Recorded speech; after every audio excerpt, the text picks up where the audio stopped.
What's up everyone, Brenden here, once again bringing you all another episode of Gaming Details. In this week's video, we're going to be revisiting Halo, taking a look at some of the details we missed 1 year ago. If you have a game that you'd like to see us go over, leave us a comment down below. Now that that's out of the way, let's jump into the video.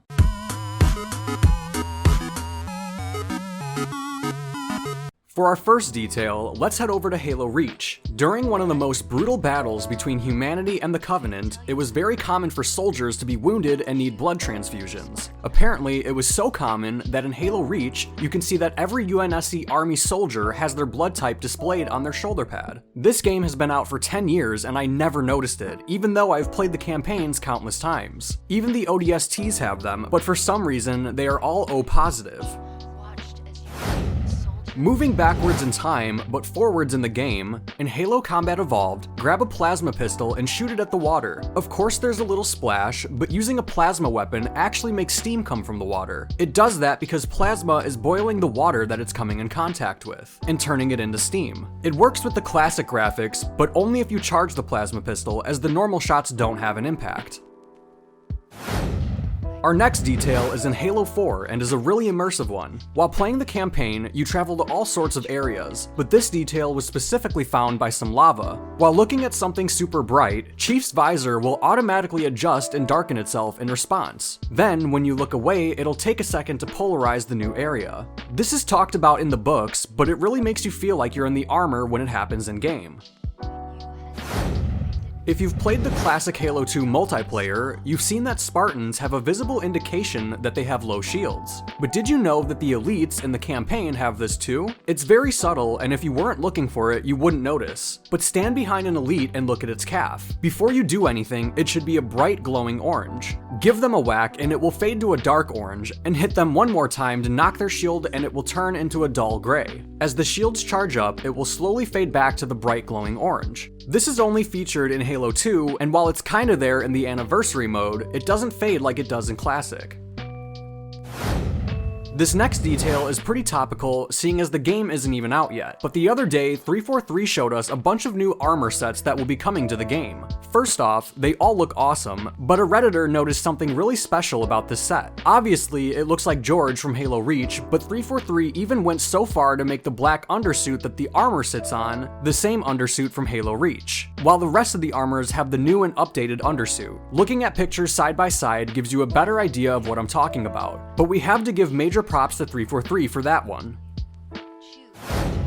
Okay, let's go back to some games that are out right now. In Halo 3, on the level of the Covenant, towards the end of the mission, you have to fight 2 Scarabs. The game has 2 Hornets land for you to use, but if you get in the passenger seat instead of the pilot, a Marine will pilot it and fly you over to the Scarab. Once you destroy the core of the first one, he will still be waiting for you to hop on and fly you over to the second one.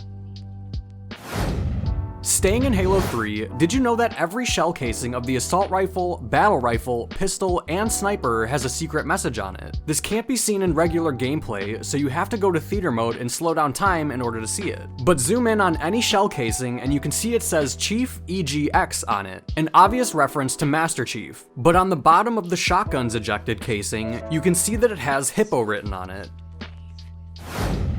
Moving over to Halo 3 ODST, in the mission Tyari Plaza, you can find street graffiti and dead elites all throughout the city. If you look around, you can see graffiti that says, "Believe," the advertising tagline for Halo 3. That's not the whole detail though. Look down at the elite next to the wall and you can see something strange. An energy sword hilt by both of his hands. Fans of the franchise have always wanted to see a cool scene where somebody is dual wielding energy swords, and Bungie teased us with this secret detail.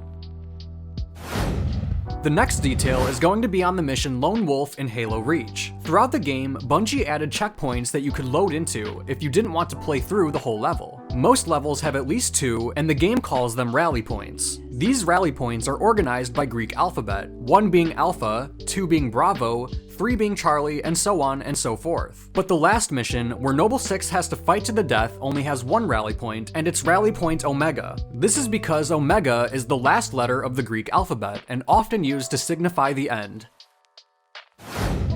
For our final detail, we're looking at the auto turrets in Halo 3. During the campaign, Master Chief can pick up all sorts of equipment that can be used for offense and defense. But the auto turrets are a little different. Normally, you place them down and they will attack any enemy that is in their range. But it's important to note that this is Forerunner tech. So when 343 Guilty Spark betrays you on the final mission of Halo 3, all the previous auto turrets that you put down will now attack you. This is such a small detail that can only be seen at one specific part of the game, but it does so much world building and it makes it really feel like everything on the ring is out to get you.